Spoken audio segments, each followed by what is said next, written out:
Beautiful beaches. Beaches means समुद्र का तट, समुद्री किनारा. So there are very famous beaches in India, and these beaches are so beautiful that the people come for spending their holidays, and for picnic also they come, and they refresh themselves near this beaches. So the famous beaches, number one, Marine Drive. Marine Drive is in Mumbai, and one more name that resembles marine is Marina.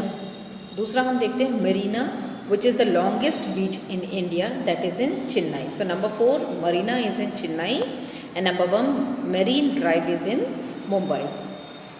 Now Palolem. Palolem is in Goa. Maple is in Karnataka. Puri. You have heard Puri, Jagannath Puri in Odisha. एक temple है ना जगन्नाथपुरी उड़ीसा में, तो उसी से हम देखते हैं पुरी बीच, वो भी कहाँ हुआ, उड़ीसा में. फिर दीघा है आपका वेस्ट बंगाल में, एंड कन्याकुमारी सबसे साउथर्न मोस्ट एंडिंग पॉइंट है इंडिया का मेनलैंड का साउथ में, तो ये कहाँ है, तमिलनाडु में. फिर आता है गोपालपुर आपका है Orissa, where it is in Orissa. Then Kovalam is in Karnataka. Kovalam is in Karnataka. Okay, sorry, Kovalam is in Kerala. Fort Kochi is also in Kerala, and Kochi is a city in Kerala. Then Gokarna is in Karnataka. Alibag is in Maharashtra. Okay, now you see the beaches, they are very beautiful, refreshing beaches. Okay, now one more beautiful beach is in Tamil Nadu, that is Mamallapuram. तो मामलापुरम हम देखते हैं, वहाँ पे 5 रथों का एक temple देखते हैं, और ये एक ही रॉक से बना हुआ है, इसलिए इसको मोनोलिथिक टेम्पल कहते हैं.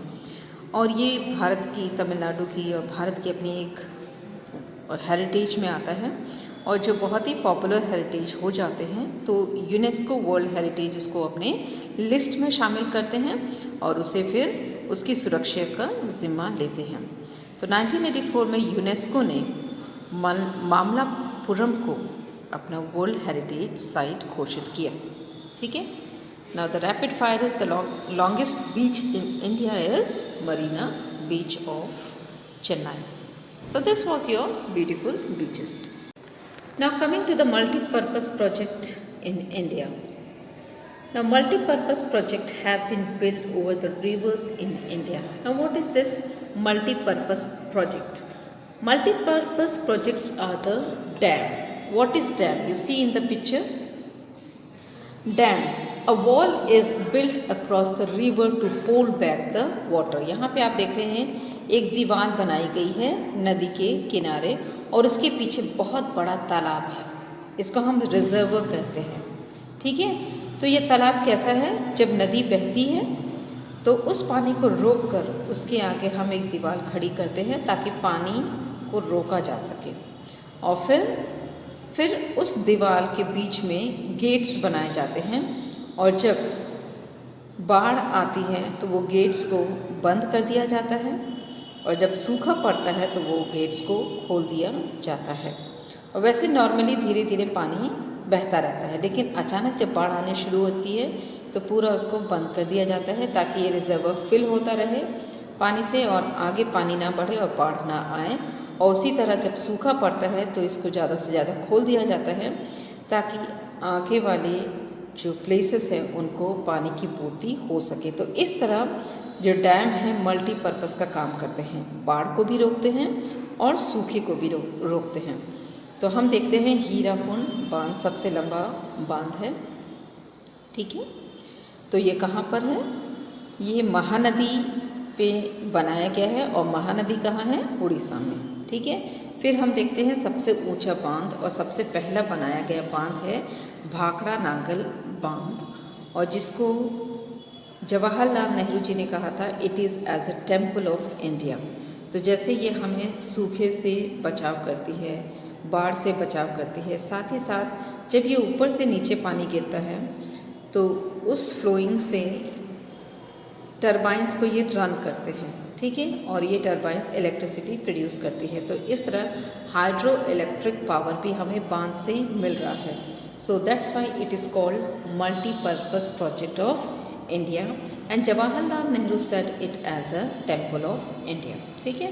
वहीं पे हम देखते हैं इंदिरा गांधी कैनाल, जो कि सतलुज रिवर पे बनाया गया था, और इससे इसका काम क्या था कि ये था, क्योंकि सतलुज नदी के आगे राजस्थान पड़ता है, पंजाब के बगल में है, वहाँ से कैनाल्स निकाली गई, नहरें निकाली गई इस यहाँ पे, और फिर वहाँ से उसको राजस्थान में भेजा गया, जहाँ पे लैंड को इरिगेट किया गया, वाटर से पानी दिया गया, और आज हम कई तरह की खेती हम थार डेजर्ट में भी देखते हैं, जो कि मुमकिन नहीं था जब तक यहाँ वाटर सप्लाई ना हो। तो इस तरह जो बांध होते हैं मल्टीपर्पज़ वर्क करते हैं। तो बांध से हम कैनाल्स भी निकालते हैं ताकि उसको दूसरे स्टेट्स में भेजा जा सके जहाँ पे पानी की कमी है। तो हम देखते हैं ऐसे कई बड़े बड़े मल्टीपर्पज़ प्रोजेक्ट्स हैं। सबसे पहला है भाखड़ा नांगल, ये कहाँ पे है? सतलुज रिवर पे है। यहाँ हम देखते हैं सतलुज रिवर पे है, वो कहाँ पे है? पंजाब में, ठीक है। फिर हम देखते हैं दामोदर वैली। दामोदर कहाँ है? दामोदर नदी पे है, और दामोदर कहाँ पे है? दामोदर नदी है वेस्ट बंगाल में। फिर आता है हीराकुंड, जो कि महानदी पे है और उड़ीसा में है ये, ठीक है। फिर आता है फरक्का बैरेज, जो कि फरक्का रिवर में है, और ये फरक्का कहाँ है? वेस्ट बंगाल में। Then Indira Gandhi canal. Indira Gandhi canal आप देखेंगे रावी बीच और सतलुज रिवर से निकाला गया है, और ये कहाँ पे है? फिर ये आपका राजस्थान में जाता है इसका पानी, ठीक है।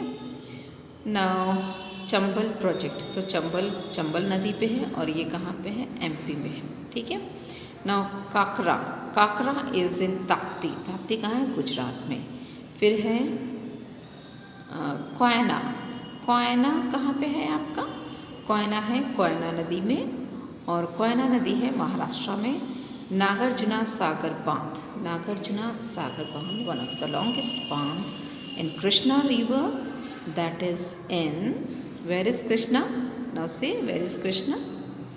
Krishna is in Andhra Pradesh. Now Rihand project कहाँ पे है? रिहंद नदी पे है, और रिहंद नदी है आपकी यूपी में, ठीक है। तो ये है आपका मल्टीपर्पज़ प्रोजेक्ट इन इंडिया।